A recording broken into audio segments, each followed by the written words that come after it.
If you will take the time to read your reports and understand what they're telling you, that's going to give you a leg up on how you recruit.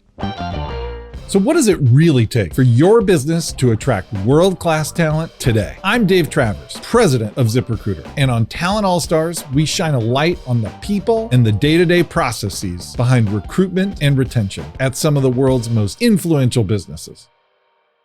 Today's Talent All-Star is Jillene Jensen, Senior Director of Talent Acquisition at Concentrix, a global firm that helps major brands deliver better customer experiences. Jillene didn't come up through the traditional HR track. Her background is in customer service and business operations, leading teams, navigating change, and driving results. So let's see how she's applying those skills to leading a high-performance TA team today. Jillene Jensen of Concentrix, welcome to Talent All-Stars. Glad to be here. Thanks for having me. So excited to have you. So much to talk about. You have such a cool path that wasn't just through recruiting to becoming a TA leader. You've done lots of stuff. So how did you end up in talent acquisition given your interesting past? Yeah, I have had just an amazing journey, and it started out years and years and years ago. I'm not going to give away my age, but as an inbound customer service rep for a startup telecom company, which were very popular back in the day. And then I spent the next few years really in expansion roles, learning the nuances of the business, and really found my footing in customer service management, ultimately settling into a senior leadership role, managing customer service and network operations centers. And after about 15 years and a number of mergers and acquisitions, I found myself between jobs and decided it was a great opportunity to try something different. Quite frankly, the industry I was raised in was changing, and I knew I had to change as well. So I took a leap of faith and accepted a position with an international BPO as an operations manager, which led to a site director role in operations, and then ultimately where I'm at today, leading talent acquisition for North America. What I had planned as a 6-month trial or a stepping stone, if you will, has turned into an incredible 17-year career journey with Concentrix. And honestly, recruiting was never on my career roadmap, but my years in customer service and operations truly did prepare me for one of the most rewarding steps on my career ladder to date. I want to dive in right there, which is customer service and operations. How does that impact how you viewed talent acquisition as you entered it for the first time and doing more recruiting as a full-time job? And how does it impact how you view it now that you've been in TA for a while? I was a bit uncertain about the move to talent acquisition. I wasn't certain that I had the skills necessary to make a successful transition, when the truth is that we all recruit daily by promoting our brand and encouraging referrals, employee referrals, for instance, and talking with the public. For instance, think about a time when you've experienced great service somewhere, and then you think about whether that person may be a good fit for your company, right?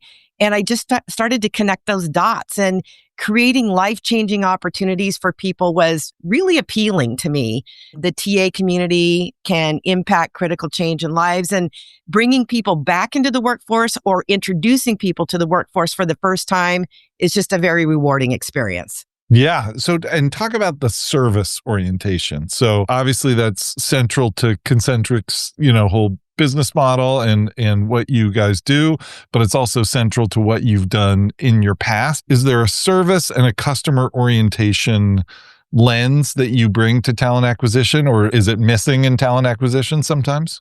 No. As a matter of fact, I believe now that layering operations experience over talent acquisition is a natural fit. From my operations experience, I knew what good and great looked like and immediately wanted to be a part of replicating that success. So when you understand the puts and takes of operations, I believe that brings yet that other layer of value and insights into what it takes to transform good to great. Now, the importance of value, I believe, expands beyond KPIs as we know them in operations, right? It encompasses the top of the funnel through the entire life cycle of an employee. So from an application to onboarding, through training, into nesting, and onto a productive career in operations or customer service. And then from there, it can really evolve from a frontline advisor to a trainer or a supervisor, You can move into a manager and then onto an operations leader.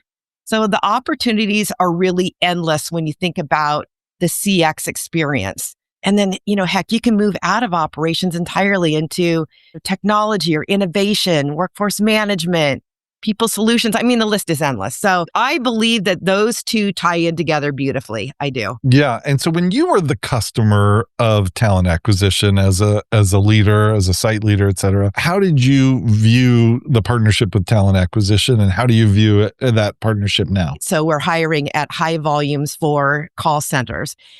And when you're supporting multiple clients in a call center, they have unique needs. Some clients are very prescriptive, others are not. So as a customer of talent acquisition, it was always a challenge to make sure that we were 100% aligned on that profile, that we were getting the quality on the back end, and that means all the way through training and into production. So having to calibrate on a regular basis, I shouldn't say having to calibrate, affording calibration throughout that process to ensure that you're meeting that profile, you're aligned, and you're delivering that quality candidate to your operations partner is key.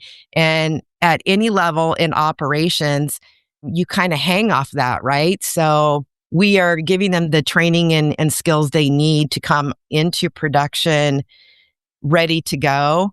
But as an ops leader, it's incumbent on you to make sure that you're providing the coaching and ongoing training to ensure their success. So as an ops leader, if I didn't have that quality candidate that didn't have the skills to learn and grow, we try to manage attrition very, very tightly. That's one of those KPIs I refer to, and quality drives that. Quality drives retention. Quality drives a happy employee, a happy experience, and they stay. And you talked in there about KPIs. What are the performance indicators now that you bring this operational background and philosophy and KPI-driven sort of orientation to talent acquisition? What are the KPI or a couple KPIs that you look at most as you're thinking about how do I measure the performance of talent acquisition? Well, I would say there are two key indicators. One is quality of hire, and two is retention. And again, for the reasons I just shared, right? A happy employee, one that embraces your culture, is the one that is engaged, is going to stay with you and going to grow with your organization. And so retention is one I love because I think business leaders love having a talent acquisition team that is focused on retention because as an operational leader, it's critical.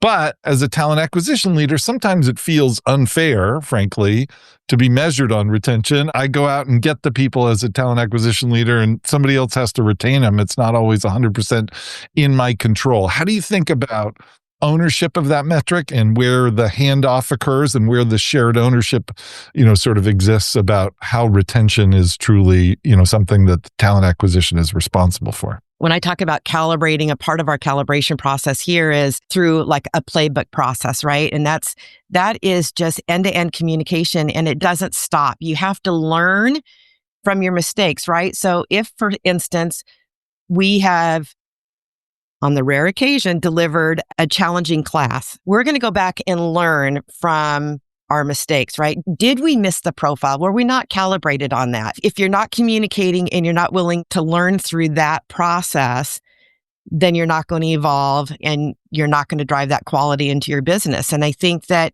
I will say another part of this too that I have learned from is I was fortunate enough to make that transition from operations into talent acquisition.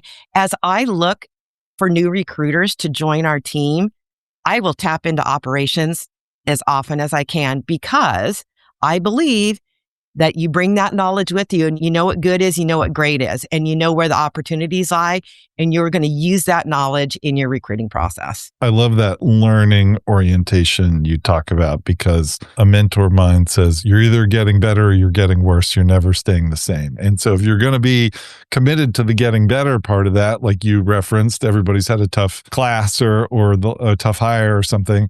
And if you're not committed to taking the learnings from that, the getting better gets very hard. I think it's important that everybody in that life cycle is accountable to retention. That way you've all got skin in the game and you're all working together to ensure that you're doing everything necessary to get that quality in the end.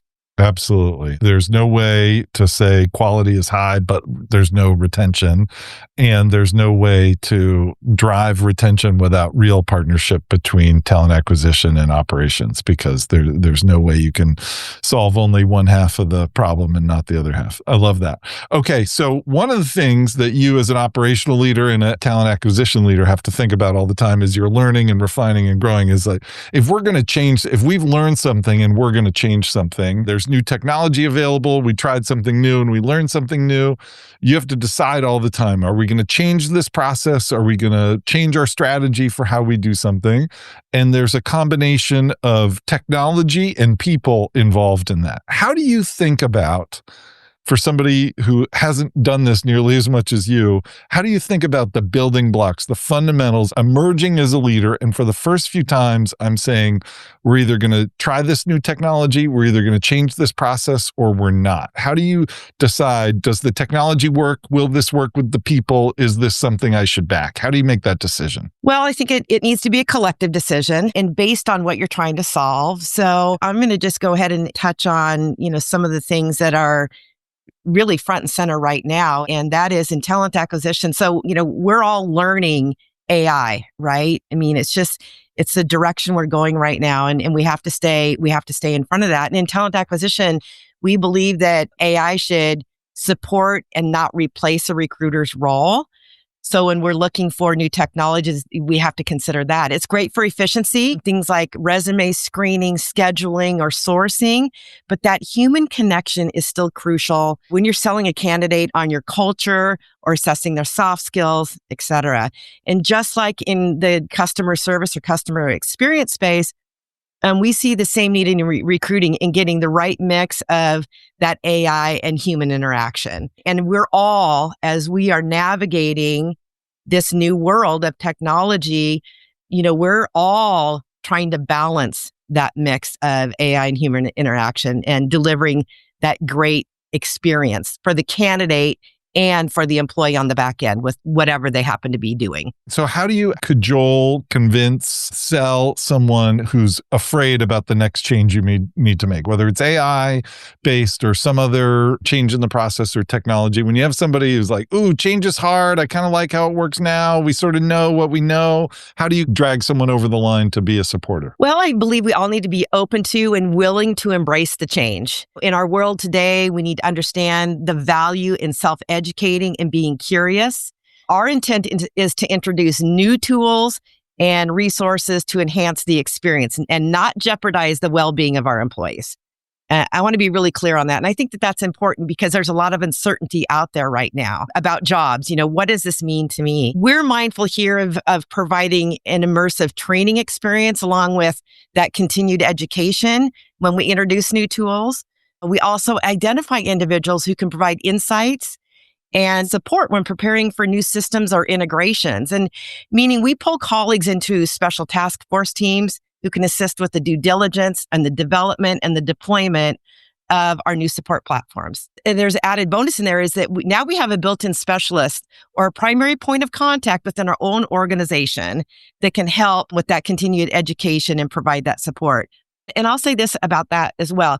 This also affords our team members to expand their skills and their knowledge for future opportunities. Yes, that is so. Change presents opportunity. And even if your job is going to change a little bit, you think about the leaders above you in any organization, they're looking for people who are going to embrace change and figure out the new thing, because the new things aren't going to stop coming. They need people who are game for that. So I think that's exactly right. Okay, so now think about, as you're recruiting and you talked about people embracing change and learning new things, whether it's the people you already have or the new people you're recruiting, what do they need for the next 3 to 5 years on your team? And what do talent acquisition leaders need in general more than they've needed in the past? What is it that is going to be crucial for them? I'm going to have to reemphasize the importance of that self-education and staying current and relevant. We need to keep them focused on upskilling in areas like data analytics as an example. So with today's new tools, they offer tremendous insights through data And knowing how to read and interpret your data can be quite valuable. There are typically multiple ways to leverage a tool or customize features to best suit your individual work styles.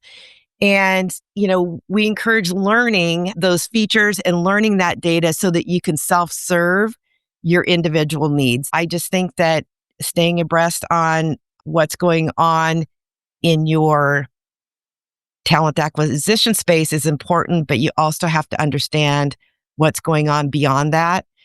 I'm really understanding the business that you support, right? So recruiting is recruiting, but it's not the same for individual clients, for instance, right? So you have to be willing to learn and understand why they may be prescribing a certain profile or a certain assessment for their candidates. Embrace that and learn how to develop on that so that you can, again, drive that quality into your hire. I think that talent acquisition professionals often underestimate that can be a two-way conversation with the business leader, not just hearing from them what they need, because you have a bunch of data and experience that they don't have. Bingo. And I think you're doing them a disservice if you don't share that, right? Because you're the professional on the recruiting side. And I think that you really need to share those insights. And most often they're willing to hear those and quite thankful. Yes, that's right. Like, thinking about, hey, you as a business leader, you always tell me all this stuff. You never talk about cultural fit, for example, as being part of that. But when we look at our retention data, the people that stick around are the ones who resonated with the culture, not on day one, but on day -3 when they were thinking about taking the job. That sort of insight really helps a business leader. So one thing is, you talk about data being so important. I think there's potentially a contradiction that I wonder if you can explain, if it is a contradiction or if it's actually only appears to be one, which is a lot of people get into the people team and into the recruiting field because they really like people.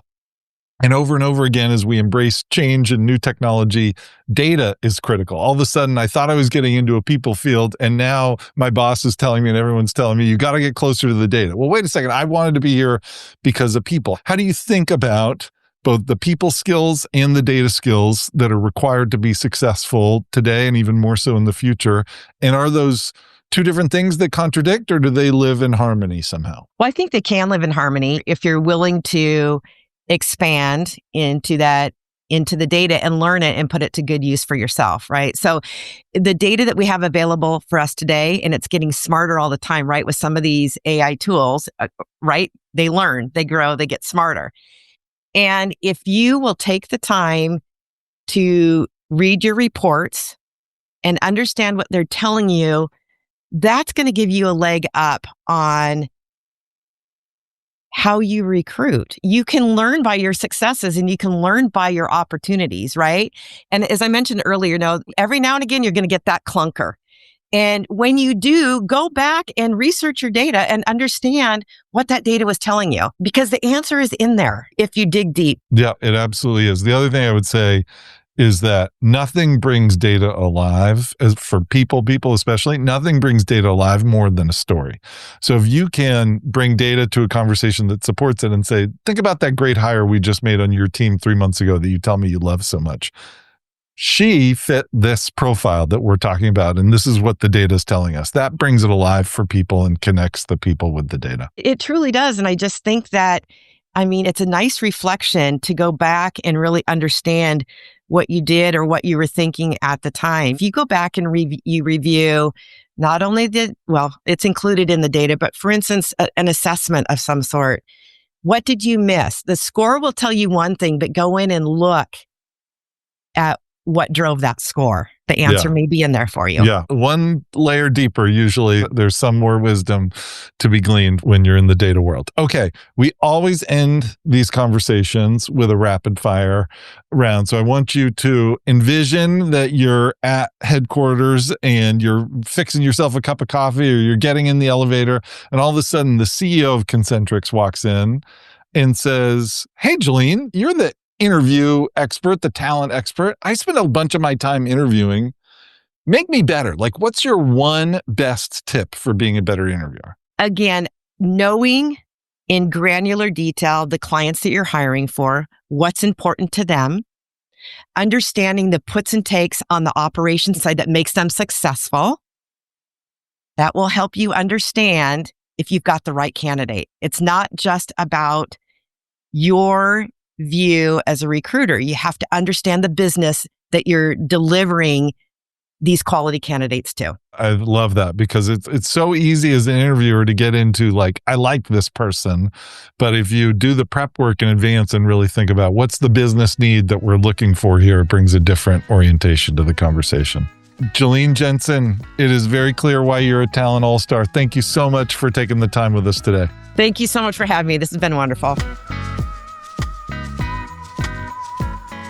That's Jillene Jensen, Senior Director of Talent Acquisition at Concentrix. You'll find her LinkedIn profile in the notes below. And don't forget, we're an audio podcast also. Just search Talent All-Stars in your favorite podcast app and tap follow. If you've got guest suggestions or feedback for the show, send us a note at talentallstars@ziprecruiter.com. Thanks for watching. We'll see you right back here next week.